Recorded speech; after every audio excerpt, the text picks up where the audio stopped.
By midnight, everyone at this table will know which one of them was invited to dinner and which one was invited to disappear.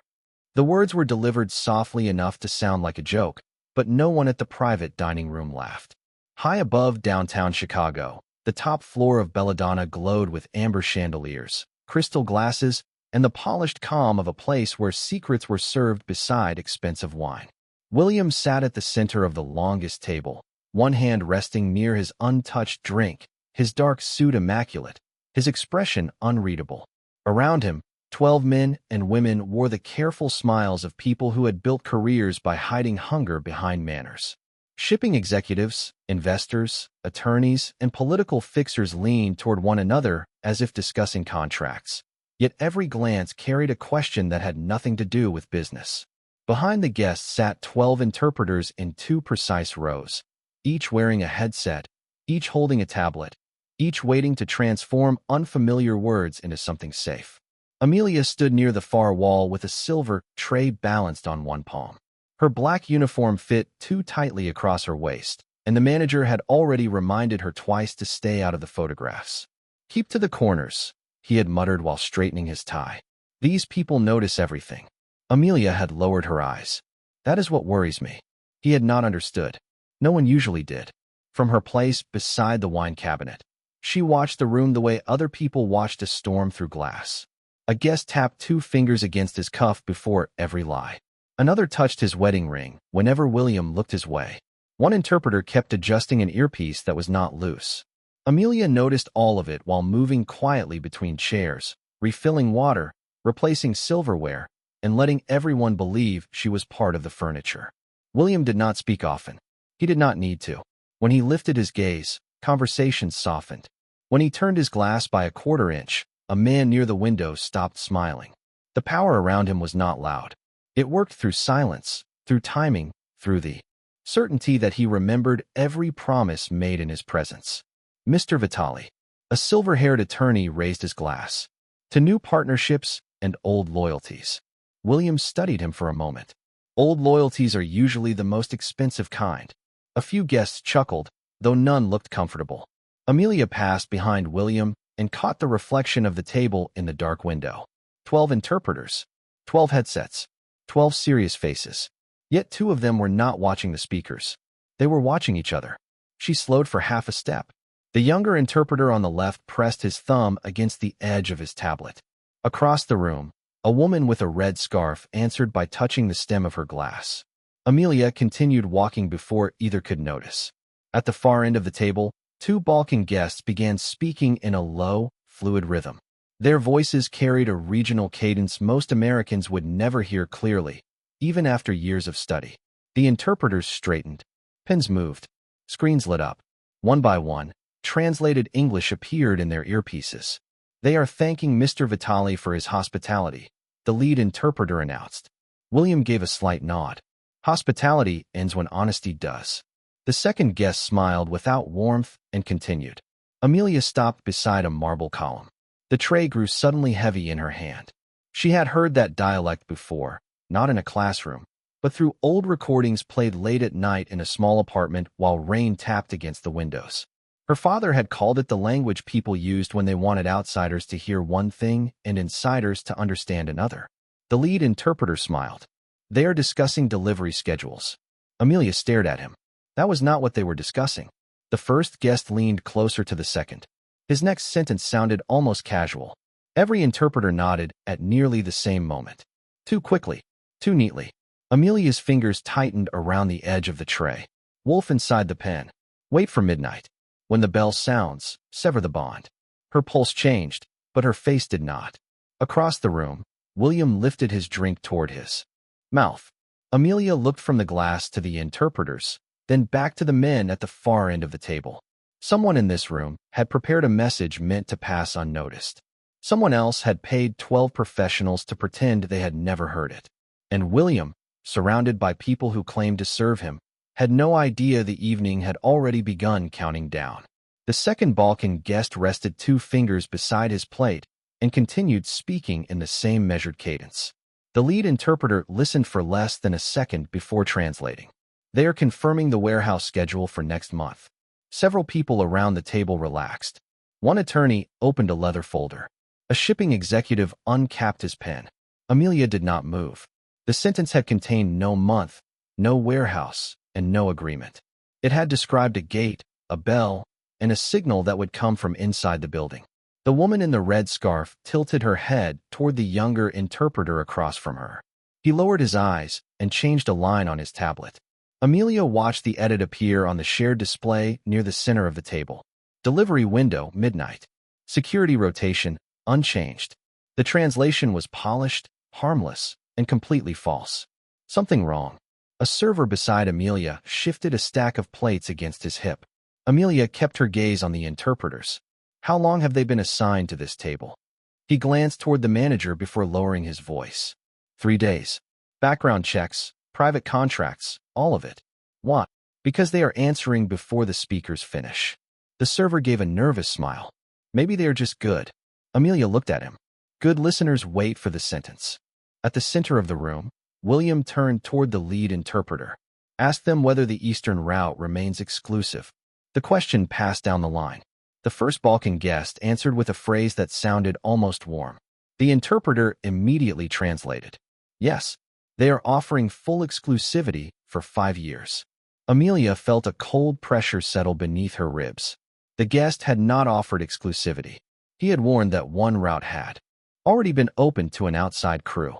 More troubling was the final word, a regional term that could mean cousin in ordinary speech and planted man in underworld code. One of William's own people had already been placed inside the operation. 5 years. William tapped the table once. Generous. The guest smiled. Very. The interpreter rendered. Amelia looked toward the dark windows. Far below, Michigan Avenue ran in bright ribbons through the city. Up here, every lie sounded elegant enough to sign. She set her tray on a sideboard and reached for a fresh bottle of water she did not need. Moving closer gave her a clearer view of the tablets. The younger interpreter had a private message open in the corner of his screen. One line appeared before he closed it. Keep him calm until the bell. Amelia's pulse quickened. The woman in the red scarf noticed her staring. Their eyes met for half a second. Amelia lowered her head and poured water into an untouched glass. You missed one. William's voice stopped her. She looked up. His glass remained empty. My apologies. She stepped toward him. His attention rested on her face rather than the bottle. You have been standing still for 3 minutes. The room remained occupied with papers and quiet negotiations, but the people nearest him had gone alert. Amelia poured carefully. I was waiting for the speaker to finish. One corner of William's mouth shifted, though not quite into a smile. A rare habit in this room. The lead interpreter cleared his throat and resumed. Mr. Petrov would like to move forward with the port agreement. Amelia heard the original. Petrov had not mentioned the port. He had asked whether the inner doors would lock automatically when the emergency system activated. William lifted his pen. Then let us discuss guarantees. Amelia's hand tightened around the bottle. She could interrupt now and be removed before explaining anything. She could stay silent and allow the meeting to continue toward midnight. Neither choice felt safe. Across the table, the first guest spoke again. This time the words were slower, stripped of metaphor. The wolf is in the room. Do not drink what is placed at the center. Amelia's eyes moved to William's glass, then to the unopened bottle in her hand, then to the decanter that had just been set beside him by another member of the staff. We are pleased with the terms, the interpreter announced. William reached toward the decanter. Amelia stepped forward before she had decided what she would do. Sir, that service is not for your table. The nearby manager stiffened. Amelia stepped back. William paused with his fingers inches from the glass. Why not? Amelia looked at the interpreters, then at the 2 guests who had stopped speaking. Because someone in this room is counting on you believing the wrong words. The room did not breathe for several seconds. William kept his hand near the decanter, but his attention shifted fully to Amelia. Around him, attorneys stopped turning pages. The interpreters froze behind their tablets. Even the 2 Balkan guests went silent, watching her with the patience of men who had expected trouble and wanted to know what shape it would take. The manager crossed the floor quickly, forcing a smile that failed to reach his eyes. Please forgive the interruption, Mr. Vitali. She is new to private service. Amelia turned toward him. I have worked here for 4 years. His jaw tightened. Then you should know better. William lowered his hand. Know better than what? The manager adjusted his cuff. Then to speak without being addressed. Amelia felt every gaze settle on her uniform, her body, her place near the wall. She could almost hear the judgment forming before anyone gave it words. A server was supposed to carry plates, not suspicions. A woman like her was supposed to apologize quickly, disappear quietly, and feel grateful for being allowed in the room at all. William studied the decanter. What exactly do you believe is wrong with it? Amelia opened her mouth, but movement near the service station caught her eye. A young waiter stood beside a tray of fresh glasses, his shoulders angled away from the table. His left hand hovered over William's reserved crystal. Between two fingers, he held a folded paper packet no larger than a sugar sleeve. Amelia watched a pale powder disappear into the drink. The waiter stirred once with a narrow silver spoon, then placed the glass on a black tray. He looked up. Their eyes met. His face remained composed, but his hand stopped moving. Amelia understood that speaking now would not be enough. The manager would remove her. The waiter would deny everything. The interpreters would continue feeding William clean, convenient lies until midnight arrived. She stepped around the chair beside her. Amelia. The manager's warning sharpened. Return to the kitchen. She did not. The waiter lifted the tray and began walking toward William. Amelia moved in the opposite direction, pretending to reach for an empty bottle. One step. Two. The distance closed. William noticed her path and leaned back slightly, his expression darkening. Whatever point you were trying to make it now. Amelia kept her eyes on the approaching glass. I am trying to keep this table from becoming a mistake. A few guests exchanged amused looks. The silver-haired attorney raised his brows. That is an ambitious claim from someone carrying napkins. Amelia ignored him. The waiter was less than 6 feet from William. She shifted the bottle into her right hand and angled her foot beneath the edge of a chair. The movement had to look clumsy. It had to be convincing enough that no one searched for intention. Mississippi. William's voice dropped. Stop. Amelia caught the chair leg with her heel and let her balance break. Her shoulder struck the waiter as she fell. The tray tilted. Crystal glasses slid, collided, and shattered across the floor in a sudden storm of sound. Wine spread over the white carpet. The poisoned drink spun once near William's shoe before Amelia swept it away with the side of her palm. It disappeared beneath the table, far beyond his reach. Gasps moved through the room. One interpreter stood too quickly. Another pulled off his headset. The waiter went pale. Amelia remained on one knee among the broken glass, her breathing controlled despite the sting in her hand. William rose slowly. The quiet that followed was heavier than anger. His eyes locked onto hers. Was that deliberate? Amelia glanced toward the waiter, but he had already stepped back. Into the line of staff. The manager hurried forward. She lost her footing, sir. I will have her removed immediately. William looked down at the spilled wine near his chair, then at Amelia's hand resting beside the overturned glass.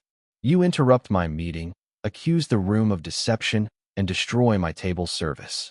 His palm struck the polished surface with a sharp crack that silenced everyone. Get out.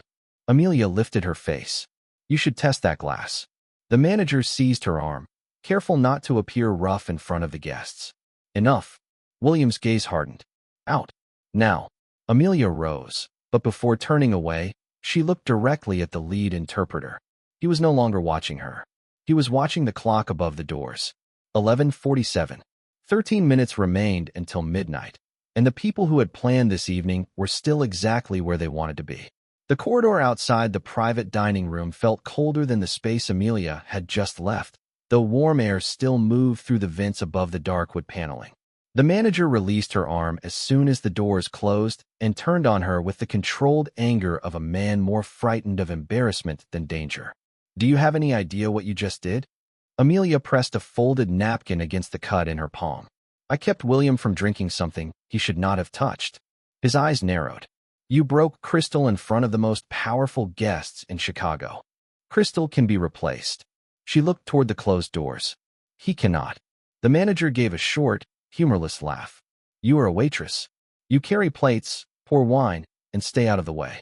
You do not accuse private contractors, challenge security, or invent conspiracies because you want important people to remember your name. Amelia's expression tightened, but her voice remained level. The two men at the far end were not discussing a contract. They were using a regional code. The phrase about midnight was a warning.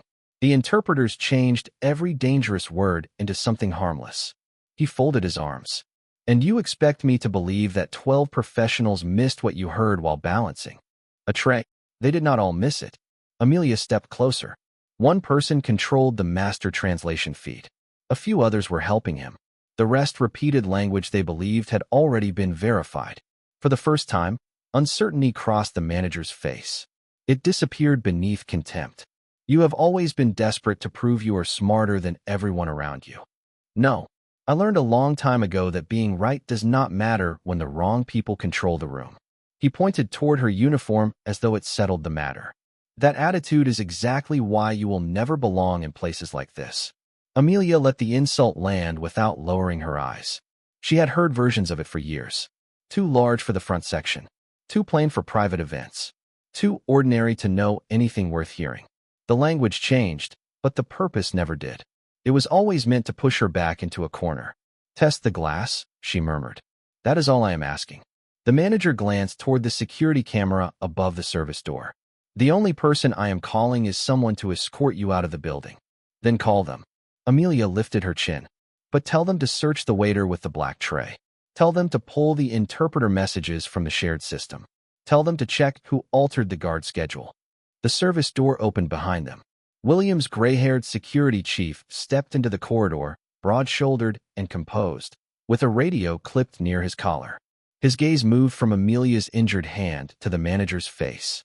Mr. Vitali wants this hallway cleared. The manager straightened immediately. Of course. I was removing her. Amelia turned toward the security chief. Do you know who changed the lower entrance rotation tonight? His expression shifted by a fraction. Why? Because the men inside know exactly when the guards move and which doors lock during an emergency. The manager stepped between them. She is confused. Amelia ignored him. One of the Balkan guests asked about the inner doors. The interpreter changed it into a question about shipping. Then a message appeared on another tablet. Keep him calm. Until the bell. The security chief's eyes sharpened. You saw the message? For less than a second. Which device? The younger interpreter on the left. The manager lowered his voice. Do not create a scene based on her imagination. The security chief reached for his radio. The manager stepped into his path. Think about what this will look like if she is wrong. Amelia stared at him. Why are you more afraid of checking than of what might happen if I am right? The question drained the confidence from his face. Behind the doors, the grandfather clock began to mark midnight. The lead interpreter stepped into the narrow opening and looked down the hall. His eyes found Amelia immediately. He did not look surprised that she was there. He looked concerned that she was still talking. The security chief noticed the glance. His thumb pressed the radio button. Lock the service elevators. Quietly, the manager turned toward him. You cannot be serious. The chief kept his eyes on the interpreter. I am serious enough to verify before someone else decides what happens next. Amelia looked toward the dining room doors. The first chime faded, and another followed. Inside, William was still surrounded by people who believed silence would protect them. Amelia tightened the napkin around her palm. Open that door. I will tell him exactly what they said. The first chime rolled through the private dining room, deep and ceremonial, but the sound carried no comfort. Amelia moved before the manager could block her again. She pushed through the doors, the security man close behind, and entered a room where every face had turned toward the clock. William remained at the center of the table, one hand resting beside the untouched decanter. The lead interpreter stepped away from the doorway and forced a polite smile. There has been a misunderstanding. Amelia stopped several feet from the table. No, there has been a performance. A murmur traveled through the guests. The silver-haired attorney closed his folder. The woman in the red scarf lowered her tablet. William's gaze settled on Amelia with the same cold focus he had given the others, but this time he did not order her. Out. You have 30 seconds. Amelia drew a slow breath. The men at the end of the table did not offer you exclusivity. They warned that one of your own routes was compromised. They did not ask about next month. They asked whether the inner doors lock automatically. They did not praise your hospitality. They said the wolf was already inside. One of the interpreters shifted in his chair. Amelia pointed toward the shared display. Open the original audio. The lead interpreter's smile vanished. That material is confidential. William turned slightly. Everything in this room is mine to review. The security man crossed to the control panel and pulled up the recording.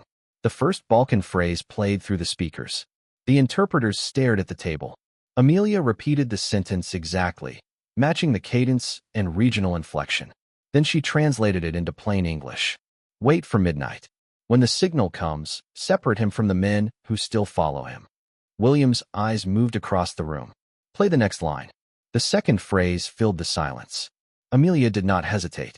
The eastern route has been opened to outsiders. Someone wearing your mark gave them access.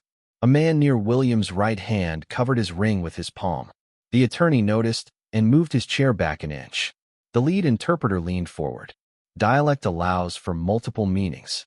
Amelia faced him. Not when the speaker uses the present form of the verb. You changed the subject, removed the warning, and replaced a coded reference with a contract term. The woman in the red scarf shook her head. You are guessing. Amelia reached toward the display and selected the written transcript. Then explain why 12 people made the same impossible mistake in the same sentence. No one answered. She continued, voice steady now. A genuine error spreads differently. One person misses an idiom. Another confuses tense. A third catches the warning but loses the location. This was not confusion. This was coordination. William looked toward the interpreters. Who prepared the translation file? The younger man on the left swallowed. The team worked jointly. Amelia's eyes flicked to his tablet. Then unlock your messages. He pressed his hand over the screen. I cannot do that. The security man stepped beside him. You can. The younger interpreter stood too fast, knocking his chair backward. His hand dropped toward his belt, but the security man caught his wrist before anything else happened. The room erupted in startled voices. William did not rise. His calm became more frightening than anger. Search him. A small transmitter, a second phone, and a folded access card were placed on the table. The woman in the red scarf turned pale. Amelia pointed toward the black tray near the service station.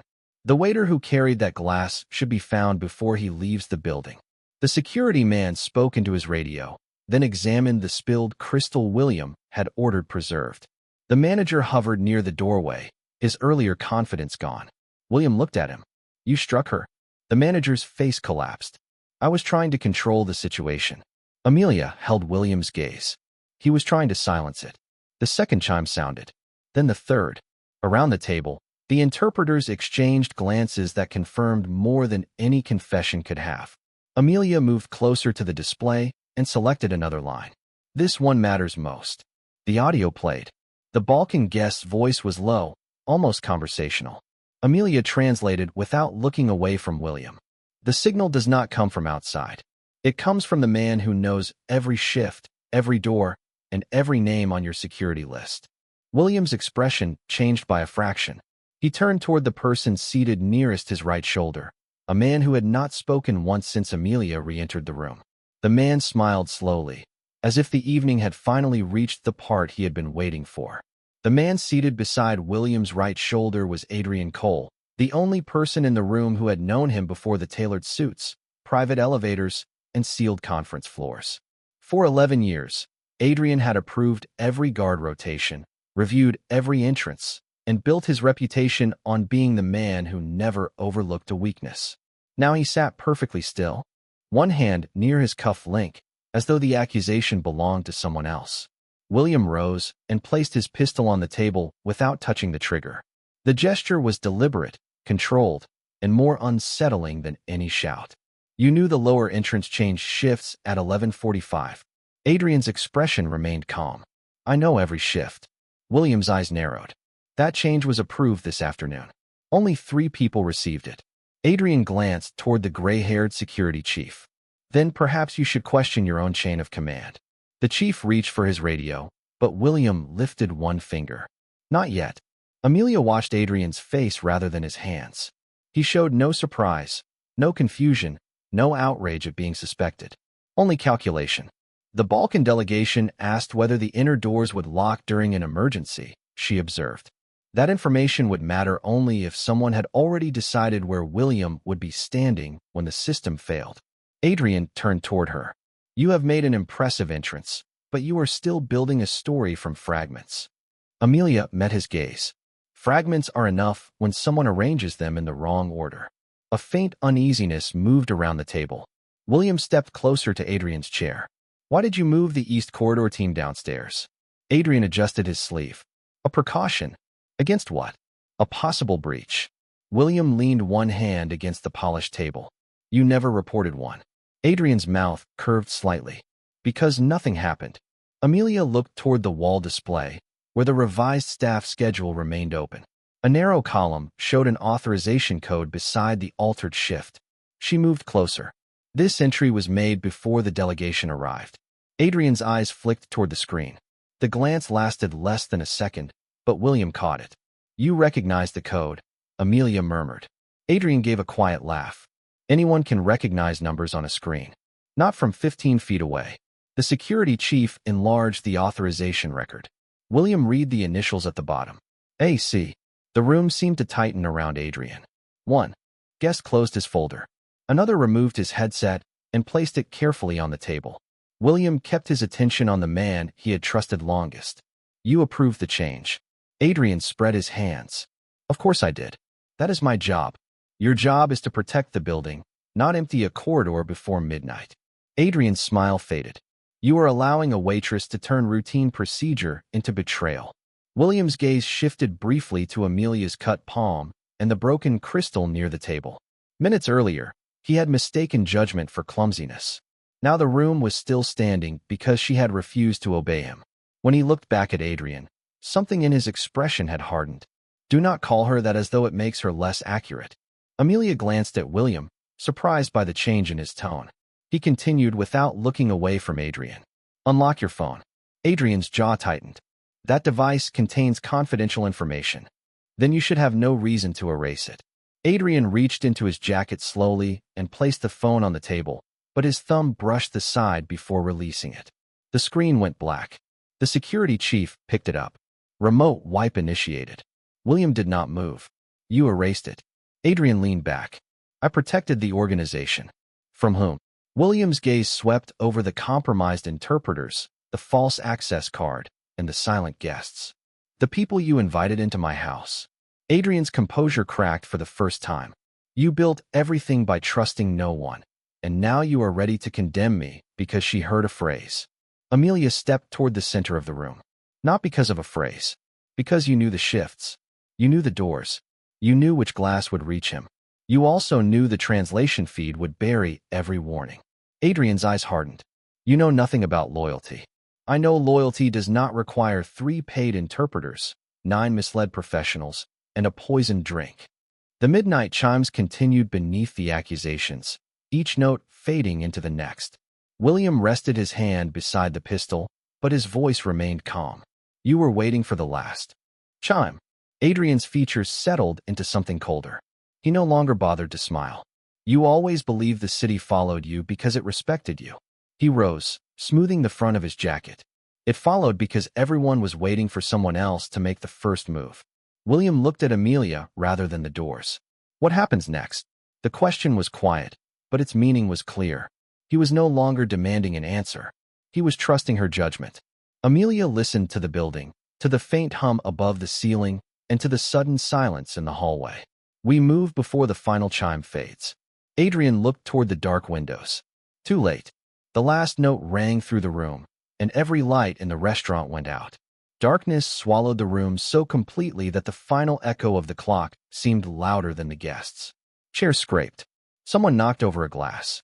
A woman gasped near the windows, and then the emergency lights failed to appear. William's voice cut through the confusion.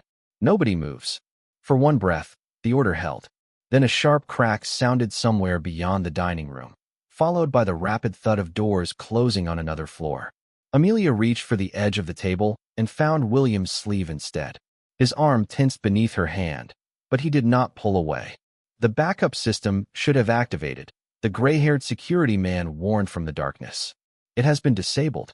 A burst of static came through his radio. No voice followed. Adrian's chair was empty. William turned toward the sound of the service corridor. He planned the blackout to divide the room. Amelia listened past the frightened breathing, past the shifting shoes, past the rain beginning to tap the windows. Footsteps moved in the hallway. Several pairs. Measured. Closing in.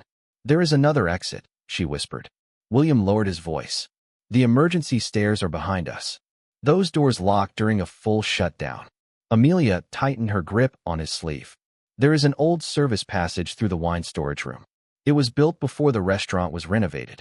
The security man moved closer. How do you know that? I have worked every closing shift in this building for 4 years. I know where the pipes leak, which elevators stall, and which doors the owners pretend do not exist. A faint line of light appeared beneath the main entrance as someone approached from the corridor. William reached for Amelia's hand. Lead. They moved along the wall, guided by memory instead of sight. Amelia counted steps beneath her breath. 10 to the service station. 4 past the marble column. 7 to the swinging door. Behind them, voices rose in the dining room as William's men began directing the guests toward cover. Amelia pushed through the service door and entered the kitchen. Stainless steel counters reflected thin strips of moonlight from a narrow window. The room smelled of cooling ovens, coffee, and spilled herbs. This way, she crossed between preparation tables, avoiding a cart she knew had been left near the dish station. William followed closely, his footsteps controlled despite the darkness. The security man paused at the kitchen entrance. I will hold the corridor. William turned his head. Do not be heroic. I am too old for heroics. The guard lifted his radio. I am buying you 3 minutes. Amelia pulled William toward the pantry before he could argue. Inside, shelves crowded the narrow space from floor to ceiling. She pushed aside a rolling rack stacked with dry goods and felt along the wall until her fingers found a recessed metal latch. William watched her in the dim beam from his phone. That is not on the building plan. The official plan leaves out half the truth. She pressed the latch. A narrow panel opened with a tired groan, revealing steep concrete stairs descending into blackness. Footsteps entered the kitchen behind them. William glanced toward the door. Go. Amelia stepped inside, then stopped when he remained above. You are not staying. Someone has to close the panel. She reached past him and pulled a hanging cable fixed to the inner frame. It closes from below. For the first time that night, surprise crossed his face. You really do know this place. Amelia started down the stairs. People notice more when nobody notices them. The panel shut. Overhead, sealing them inside the passage. They descended single file through air that grew colder with every step. The walls were rough brick, damp in places, and the ceiling dropped low enough that William had to duck. Somewhere above, the muted sounds of the restaurant became distant and indistinct. Amelia kept one hand against the wall and the other around William's wrist. There is a turn ahead. Left or right? Left leads to the loading dock. Adrian will expect that. She paused at the landing and listened. A faint metallic click came from below. Right goes to the old cellar. William's attention sharpened. You heard someone? Not someone. A door closing. She guided him toward the right passage. The tunnel narrowed, ending at a storage room lined with empty wine racks. A single emergency lamp flickered near the floor. William looked back toward the stairs. How many ways out? 3. 1 to the alley, 1 to the laundry level, and 1 through the original boiler room. Which one is clear? Amelia crouched beside a dusty ventilation grate and listened to the voices traveling through the duct. 2 men were speaking in the same Balkan dialect used upstairs. One mentioned the alley. The other confirmed that Adrian had ordered every visible exit watched. Amelia rose slowly. They know about the loading dock and the alley. William studied her face. Then what did they miss? Amelia looked toward a rusted door behind the oldest wine rack. The route nobody has used in 20 years. A heavy step sounded on the stairs they had just descended. Then another. Amelia took William's hand again and pulled him toward the hidden door. Left side. No guards. Move now. Amelia pulled the rusted door open just wide enough for them to slip through, then eased it shut before the footsteps reached the wine cellar. The passage beyond was narrower than the first, built from old brick and lined with pipes that clicked softly as hot water moved through the walls. William followed close behind, one hand braced against the low ceiling. The light from his phone crossed Amelia's face, catching the scratch along her cheek and the dust in her hair. You knew every turn before we reached it. Amelia kept moving. The building speaks if you spend enough nights listening. That is not an answer. She stopped at a split in the corridor and looked back at him. It is the only one that matters while people are looking for us. A voice echoed faintly through the passage behind them. Adrian's men had entered the cellar. William lowered the phone. They will find the door. Amelia pressed her ear against the right wall. Through the pipes came fragments of speech from another level, distorted but recognizable. One voice mentioned the loading dock. Another ordered the alley team to hold position. She pointed toward the darker tunnel. They expect us to run outside. William studied the direction she chose. Your call. The word stopped her for half a second. Until that moment, William had issued orders as naturally as other men breathed. Now he was waiting for her judgment. Amelia turned toward the tunnel. Then we go back in. They reached a vertical ladder hidden behind a maintenance panel. Above it, a square hatch opened into the old records room beneath the restaurant offices. Amelia climbed first, lifted the hatch carefully, and listened. Silence. She pushed it open and entered a narrow space lit by the green glow of an exit sign. Metal cabinets lined the walls, their labels faded with age. William climbed up behind her and closed the hatch. For the first time since the blackout, no footsteps followed. He turned toward her, his voice quieter. Who are you? Amelia brushed dust from her sleeve. You already know my name. I know what is written on your employee file. His eyes held hers. I want to know how a waitress understands coded dialects, remembers abandoned routes, and hears lies before trained professionals do. Amelia looked toward the locked office door. Because I was taught to listen before I was taught to trust. William waited. She drew a slow breath. My father was a diplomat, not the kind who stood in photographs. He worked in rooms where one word could change an alliance and one pause could expose a threat. He taught me languages as if they were maps. Every accent had a border. Every idiom had a history. Every lie had a rhythm. William's expression shifted. And then he left. Amelia gave a small, tired smile. Duty was always the word he used. She crossed to an old desk and opened a drawer. Inside was a ring of maintenance keys left from an earlier renovation. After that, I learned the rest alone. People speak freely around someone they consider unimportant. They talk over her, around her, and through her. Eventually, she hears everything. William looked at the keys in her hand. You could have walked away tonight. Amelia selected one and tested it against the office door. So could you. This is my operation. She looked over her shoulder. And this is my choice. The lock turned. Beyond the office was a narrow service balcony overlooking the dining room through tinted glass. Emergency lighting had returned below, painting the room in dim red. William's loyal guards had regrouped near the walls.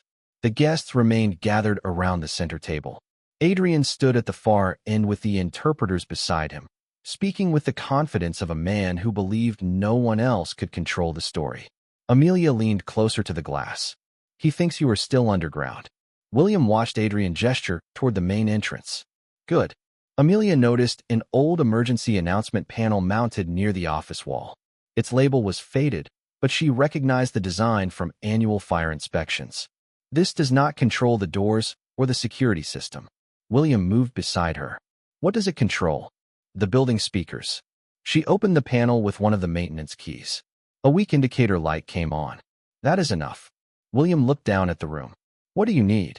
Amelia studied the microphone, then the archived recording terminal beside it. 30 seconds without anyone interrupting. His gaze returned to her. You will have it. She connected the audio file to the announcement system. Below them, Adrian continued speaking, unaware that his authority depended on everyone hearing only his version. Amelia rested one hand on the microphone. Once I begin, you should use the rear service stairwell. It opens beside the records room and leads to the dining area. William glanced toward the door. And you?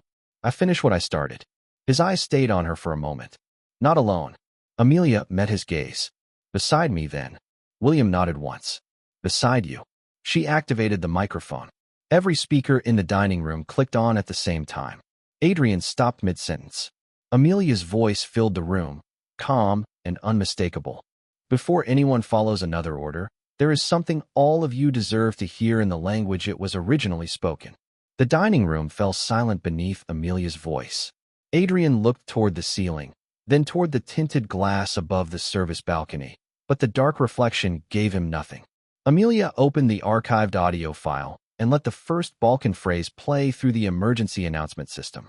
When it ended, She repeated the words in the original dialect, then translated them into plain English. The eastern route has been compromised. The signal will come from inside. Trust no one who controls the doors. Several guests turned toward Adrian. The woman in the red scarf lowered her eyes. The younger interpreter pressed both hands against the table as if trying to keep them still. Amelia played the next recording. The man with access to the guard schedule will separate William from his loyal team before midnight. Adrian raised one hand. This is manipulation. She is stripping away context. William entered through the rear service stairwell beside the records room and stepped into the dining area. Every face followed him. Dust marked one shoulder of his suit, but his expression remained composed. Then provide the context. Adrian's jaw tightened. You vanished during a security failure. I maintained control. William stopped beside the table. You cut the power, altered the rotations, and erased your phone. I protected the organization. Amelia descended the final steps behind him, still holding the maintenance keys. Adrian looked at her with open contempt. You are trusting a waitress over the person who built your security. William glanced toward Amelia. She stopped me from drinking from a compromised glass. She uncovered false translations. She found the route you failed to seal. Trust is not a title. It is evidence. The gray-haired security chief entered from the side corridor with 2 loyal guards. His jacket was dusty, but his voice remained steady.